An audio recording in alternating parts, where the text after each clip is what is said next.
Hi, this is day 5 of industrial nationalism. We've moved completely into the idea of nationalism as countries fighting each other and being proud of who they are as part of a nation, and having industrialization being the power that backs up that identity. First of all, before we start today's lesson, where is Belgium and where is Congo?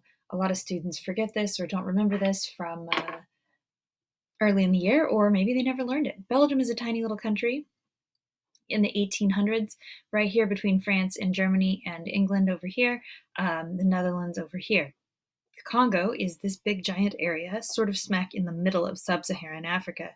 The Congo is this giant area because there's a river, the Congo River, that kind of makes a horseshoe shape through the middle of this, which unifies this whole area as part of the Congo River watershed. The first question for today is, why did the King of Belgium want to make the Congo his colony? And the answer is that it's a combination of what the British did in India and the British did in South Africa. King Leopold was the king of a small little country in the northern part of Europe, and he envied the British. He envied the British wealth, he envied the British Empire. So, in order to copy them, he wanted to find a colony somewhere in the world where he could get rich and have a bunch of power. He copied what the British did in India and in South Africa. He used industrial-style weapons, machine guns, rifles, industrial-style transportation eventually, and the idea of using local soldiers and manipulation of the economy, manipulation of commercial colonialism to dominate the people. Leopold hired Europeans, like this guy we see on the left, to explore and map out and personally make treaties with the people all around the Congo River basin. European explorers, like this guy in this hammock, were carried all around the Congo River basin to conduct trade and to create trade treaties with people all around. And the goal in the Congo was to make money not from cash crops like the British had in India, but from other natural resources, more like what the British did in South Africa. But in this case, they are mostly looking for ivory. Ivory, as you can see here in this pile of kind of revolting elephant tusks. Ivory comes from elephant tusks. The African elephants can grow giant tusks. They grow for their whole life. And back then, the way to get ivory was to kill an elephant and to cut the tusks off and leave the carcass of the elephant to rot. This pile of tusks then represents dozens, if not more than 50 elephants that have been killed. And ivory fetched a pretty good price in Europe. Ivory was an excellent source of wealth and cash, and these European traders, European explorers that were hired by King Leopold made a pretty darn good business out of trading with local people to obtain ivory, and eventually through the laws of supply and demand and the manipulation of the traders themselves and an incentive program that was pretty immoral,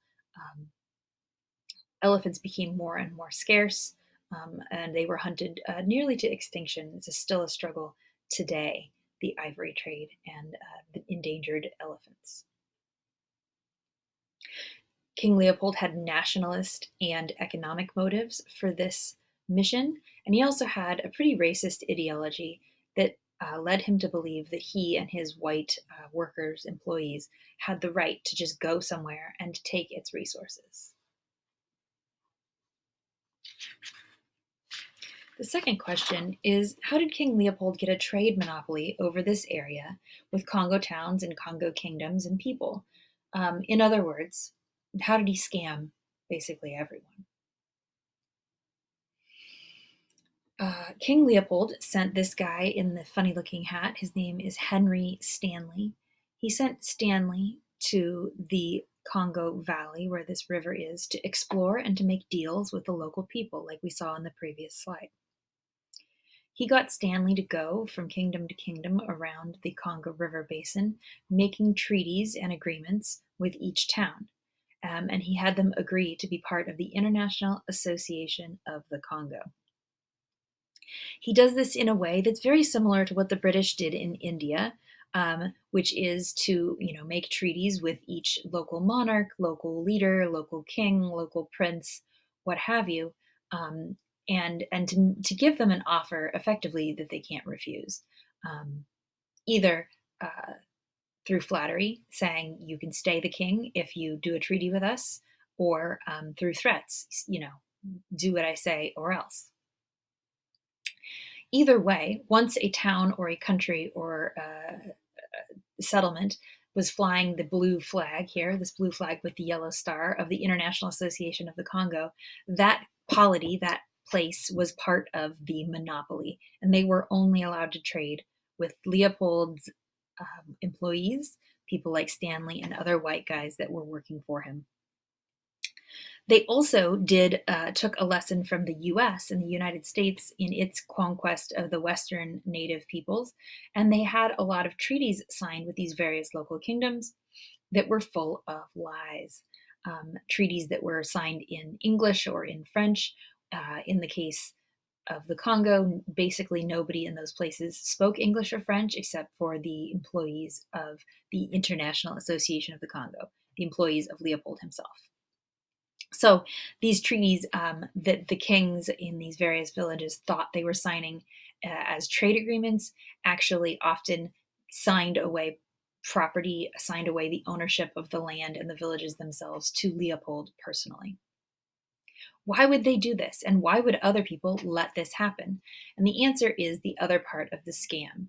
So the slave trade on the part of Europeans had ended years earlier, only 10 years earlier in the case of the United States and a few other places, well, practically speaking. But the Arab Swahili slave traders were still operating on the east coast of Africa and had been doing so for hundreds of years. The Arab traders, people like Rumaliza, this guy on the lower left, were a source of terror for people in the interior of Africa, in a lot of the areas touching the Congo River.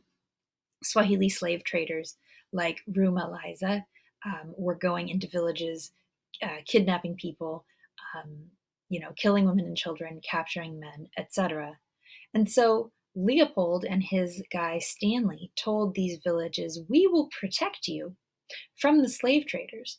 All you have to do is agree to be part of our international association. Effectively, we will protect you from this great danger by holding you our own prisoners." So Leopold justified his monopoly by claiming to protect people from the slave trade while at the same time forcing them to trade only with him.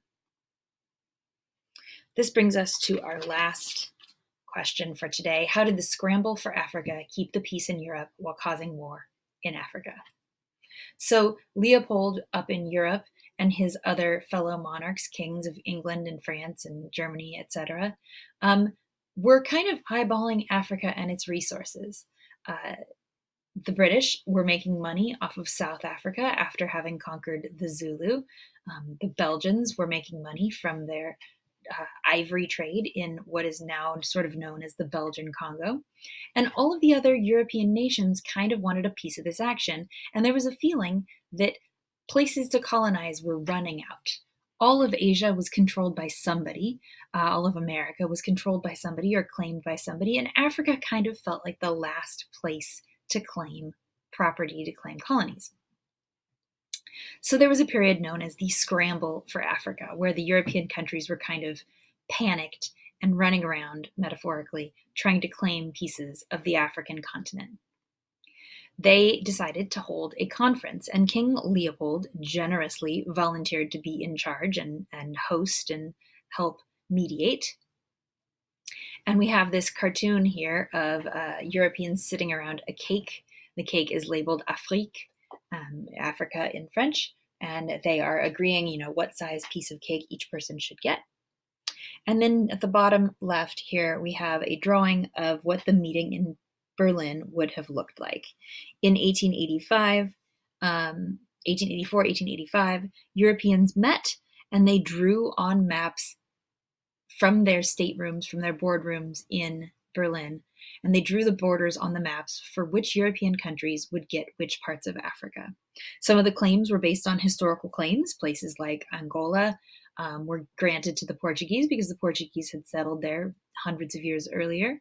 Places like Nigeria or Algeria, um, Kenya, South Africa, the British or the French already had uh, physical claims to those areas, but the areas in between were a little bit less clear. And so this process prevented Europeans from fighting wars against each other for nearly a whole generation. The treaties that they arrived at in 1885, dividing up Africa in this way, meant that there were no wars between European countries in Europe for almost the next 30 years. However, it also led to 30 plus years of incredible amounts of violence within the African continent. So, the scramble for Africa and drawing these maps, drawing these lines on the map, kept the peace in Europe. However, it caused war in Africa because the African people didn't appreciate being owned by another country and largely had the attitude of who gave you the right to claim that you can just control us. Additionally, some of these borders went straight through the existing nations. So if a nation was here and part of the nation was claimed by the Portuguese and part was claimed by the Germans, the Portuguese and the Germans might put a border here straight through an existing country. This might cause conflict.